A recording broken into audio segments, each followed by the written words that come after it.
और अब big news big show में बात करते हैं। हिमाचल प्रदेश का जो सियासी संकट है वो सुप्रीम कोर्ट के फैसले पर आकर टिका हुआ था। आज सुप्रीम कोर्ट में केस लगा और सुप्रीम कोर्ट ने कहा कि जो विधायक अयोग्य घोषित किए हैं हिमाचल प्रदेश विधानसभा के स्पीकर ने, उनके फैसले को सुप्रीम कोर्ट नहीं बदल रहा है।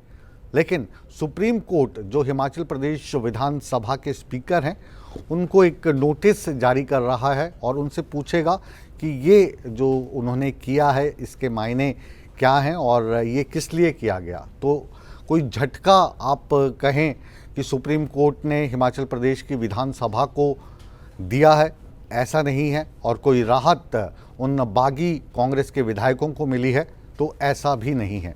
क्या है पूरा मसला, इसको विस्तार से हम अपनी इस बिग न्यूज़ बिग शो की बिग रिपोर्ट में दिखाने जा रहे हैं। और चुनाव आयोग ने ये भी पूछा है कि जो 6 मई को उनको एक जवाब दाखिल करना होगा, क्योंकि चुनाव आयोग ने जो आने वाले चुनाव हैं हिमाचल प्रदेश में भी लोकसभा के चुनाव होंगे, उसी के साथ में उसी तारीख को इन 6 सीटों को भी रिक्त समझकर यहाँ पर चुनाव की घोषणा कर चुके हैं। तो इस मसले पर भी चुनाव आयोग से सुप्रीम कोर्ट ने जवाब मांगा है कि क्या इन तारीखों को आगे के लिए टाला जा सकता है, पोस्टपोन किया जा सकता है।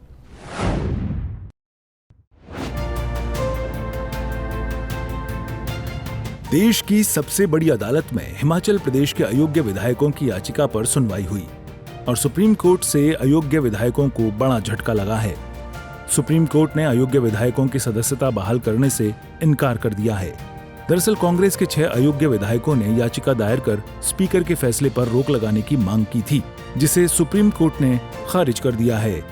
सुप्रीम कोर्ट ने कहा कि वो बर्खास्त विधायकों की सदस्यता बहाल नहीं कर सकते। देखिए, मौका देने का बड़ा स्पष्ट है।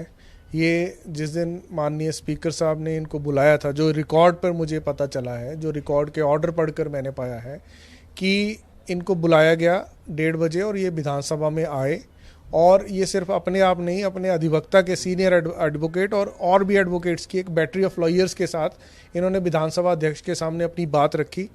उन्होंने उनसे समय मांगा तो उन्होंने कहा गया कि 2 ही मुद्दे हैं। एक तो आपका कंडक्ट कि आपने वोटिंग तो भाजपा के फेवर में कर दी, वो स्पष्ट है, लेकिन अब आप भाजपा विधायकों के साथ ही बैठ उठ रहे हैं, उन्हीं के मकड़ जाल में आप जकड़े हुए हैं, और उसके साथ साथ आप विधानसभा में भी नहीं आ रहे हैं, कट मोशन लगे हैं, कट मोशन पे आप वोट नहीं दे रहे हैं। तो इन सब बातों से जो विधायकों का कंडक्ट था, माननीय स्पीकर साहब ने कहा कि आप, ये तो मेरे सामने की घटनाएं, ये रिकॉर्ड की घटनाएं हैं, तो आप बताएं कि झूठ क्या है इसमें। तो उतना सा स्पष्टीकरण देने के लिए उनको शाम को 4 बजे बुलाया गया। 1 बजे के बाद उनको शाम को 1:30 बजे के बाद 4 बजे बुलाया गया। वो 4 बजे फिर आए और 4 बजे से लेकर 8 बजे तक जो मुझे बताया गया, स्पीकर महोदय के चैम्बर में कार्रवाई चली और वकीलों द्वारा वहाँ पर आर्ग्यूमेंट्स किए गए और जो भी दलीलें दी गई, उसके पश्चात स्पीकर साहब ने दोनों दलीलों पर और अधिक समय मांग रहे थे, क्योंकि उनका मकसद था हमें और समय दिया जाए ताकि हम कुछ और अपने साथ जोड़ लें और चुनी हुई सरकार को, जो हिमाचल की जनता की आवाज़ है, उसको दबा दिया जाए और चुनी हुई सरकार को किसी तरह गिरा दिया जाए।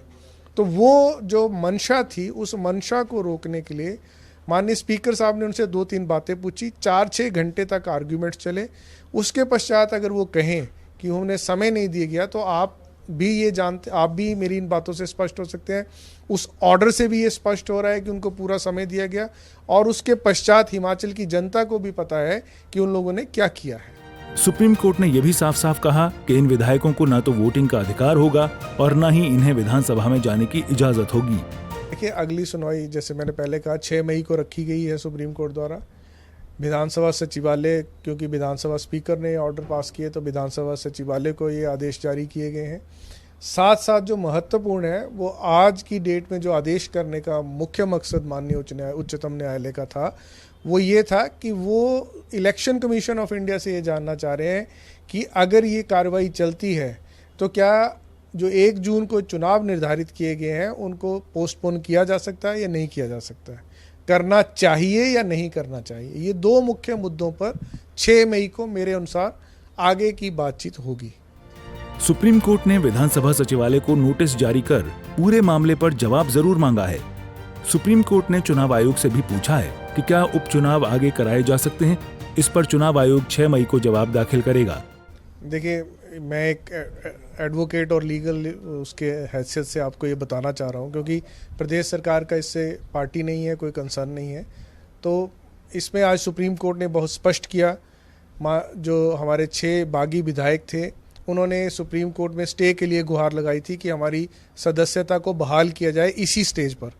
न्यायालय ने बिल्कुल स्पष्ट कर दिया कि आपकी ना तो सदस्यता बहाल होगी, ना ही आपको किसी प्रकार का वोटिंग राइट होगा। इस पे तो आप बात करना ही छोड़ दीजिए।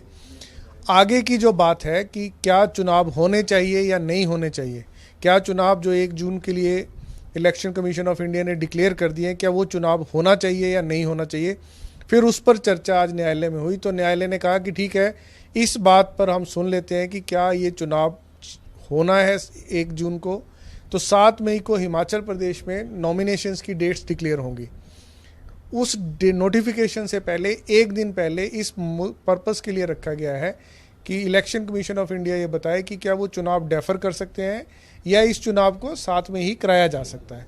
परंतु आज मेरिट पर, उस मामले के मेरिट पे किसी प्रकार से कोई चर्चा नहीं हुई और जो भी हमारे बागी विधायकों के माननीय अधिवक्ता महोदय ने दलीलें दी, उनको पूर्ण रूप से खारिज किया गया। काबिले गौर है कि राज्यसभा चुनाव में कांग्रेस के 6 विधायकों ने क्रॉस वोटिंग की थी। इसके बाद विधानसभा अध्यक्ष ने सभी 6 विधायकों को अयोग्य करार दिया था और स्पीकर के उस फैसले को अयोग्य विधायकों ने सुप्रीम कोर्ट में चुनौती दी थी। दिल्ली से विनय सिंह, सूर्य समाचार।